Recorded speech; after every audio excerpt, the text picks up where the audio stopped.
कार्तिक गणेश की जय। एक बार बोलो सच्चा दरबार की जय। हर हर महादेव। तो देखी जाए गुरु बहिना, बिहार में हाला बा कि दारू बंद बा? हाँ एक गुरु बहिना हाला तो बड़ा ले बा।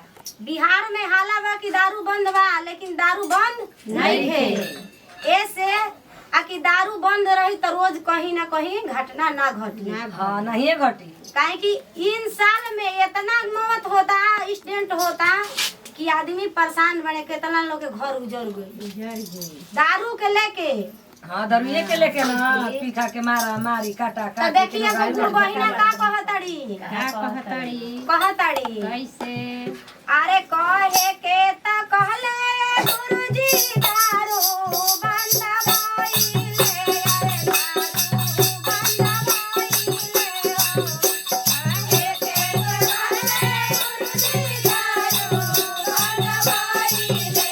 अरे दारू बंद भइले।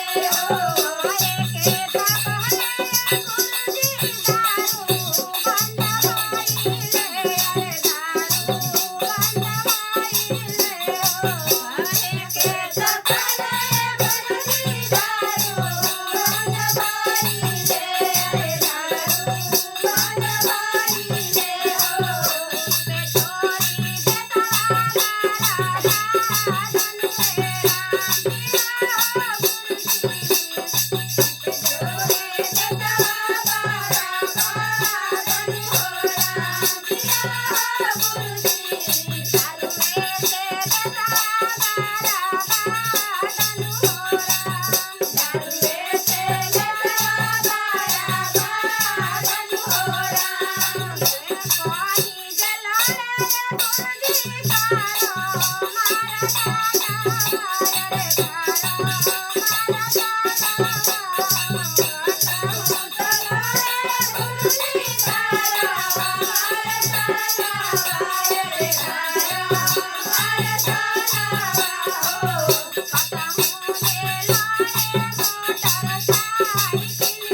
शंकर भगवान की जय।